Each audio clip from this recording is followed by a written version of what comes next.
A St. Louis couple called Mark and Patricia McCloskey became folk heroes to many across the country after they were confronted by a mob, a dangerous mob, outside their home and returned with firearms to protect it and themselves.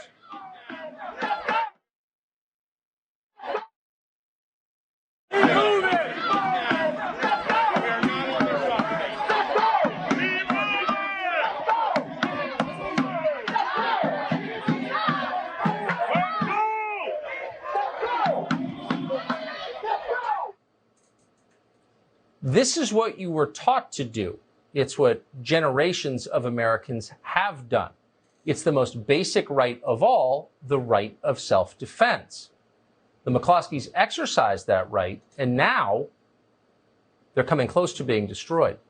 They stood up for themselves against the mob. The McCloskeys' fate remains in the hands of the mob in the form of the St. Louis Circuit Attorney General Kimberly Gardner. Gardner is a radical prosecutor, one of many elected in recent years, with financial backing from billionaire George Soros. In 2019, Gardner brought criminal charges in just 23% of the cases the St. Louis police brought her. Her policies have helped destroy that office, the St. Louis Circuit Attorney's Office. Since she took over, the prosecutor turnover there has surpassed 100%. Gardner's reaction to any criticism about this never changes. Allege a racial conspiracy against her, and then move on. At the start of this year, Gardner sued the local police union and several city officials, accusing them of, quote, a racially motivated conspiracy to deny the civil rights of minorities. She charged them under the Ku Klux Klan Act. As if. After riots ripped through countless American cities, Gardner was clear about who she supported in it all. I've noticed that the Attorney General is tweeting quite a bit about looters and rioters, and not about the fact that we have a history of police violence in the city and nation. And that has caused people to take to the streets yet again to demand for accountability and change in our criminal justice system. How dare you be angry about looting and crimes when the police are still out there enforcing the law? After the McCloskeys defended themselves, Gardner finally found a crime she cares about. She promised to have them punished if she could. I am disturbed by the events that occurred over this weekend, where there were peaceful protesters who were met with guns and a violent assault. We must protect the rights to peacefully protest, and any attempts to chill it through intimidation or use of force will not be tolerated. Since learning of these events over this weekend, I've worked with the public and the police to investigate these tragic events. I will use every extent of Missouri law to hold individuals accountable. Mark McCloskey joins us tonight, along with his attorney, Albert Watkins. Mr. McCloskey, first to you, thanks so much for coming on. And I'm glad you're on because you will tell your own story rather than having it told for you by ideologues. Describe for us, if you would, why you believed you and your wife were threatened by these 300 people in your yard. Well, Tucker, you got to understand, my house sits right on the edge of a road called Kings Highway, and our private place is Portland Place, where my wife and I were preparing to have dinner, maybe 70 feet from the gate. By the time we looked up, we saw the marchers coming down Kings Highway and getting loud. We looked over at the gate, and there's no police there. Our private security wasn't there. Nobody's there. And I look over at my wife, and I see all these people outside the gate, and then the gate bursts open. People start coming in, and then a flood of people start coming in.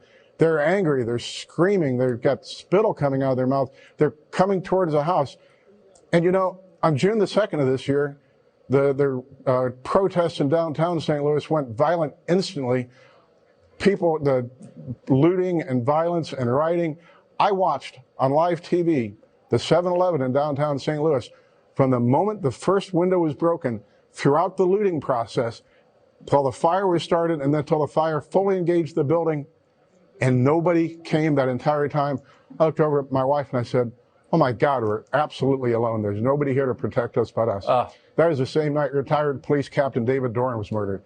When I saw that mob come through the gate with their rage and their anger, I thought that we would be overrun in a second. By the time I was out there with my rifle, the people were 20 or 30 feet from my front wall. I've got a low wall that separates the house from my front yard. And so I was literally afraid that within seconds they would surmount the wall, come into the house, kill us, burn the house down, and everything that I'd worked for and struggled for the last 32 years. Tucker, I lived out in West St. Louis County in a nice, secure neighborhood. 32 years ago, we moved into the city and took on a project to restore a house that nobody else wanted. And, you know, we were urban pioneers in those days, and we've been there ever since, working to build and maintain St. Louis in this very historic neighborhood. And I saw it all going up in flames and my life destroyed in an instant. And I did what I thought I had to do to protect my hearth, my home, and my family. Well, no one was protecting you, and they were screaming at you and threatening to murder your dog and harm you and your wife. What do you make of the attacks on you for doing what we used to believe every homeowner had an obligation to do? Why are they denouncing you as a racist? I don't understand. And, you know, here's the interesting thing. I've spent my career defending people that are defenseless, for people that are having a hard time making their miracle happen, for people that don't have a voice. My black clients love us. The night that this happened, I had some of our black clients calling us up till 2:30 in the morning, telling us how wrong it was, the way the press was writing us up, telling how wrong it was that we should be portrayed as racist. This is what I do for a living. I help people that are down and that need a hand, and the people that need a voice. To call us racist is ridiculous, and it had nothing to do with race. I wasn't worried what the race was of the mob that came through my gate. I was worried that I was going to be killed. I didn't care what race they were. It's disgusting. Very quickly, Mr. Watkins, do you think that the McCloskeys face the risk of being prosecuted in this? Well, given the fact that we have a political animal in the circuit attorney's office, there is a risk. If the law prevails, long-standing Missouri law prevails, they're fine. Yeah. Boy, we're certainly rooting for you. This is really a revealing moment and a travesty. I'm glad you're well. Thank you for coming on tonight. Mark McCloskey, Albert Watkins. Thank you.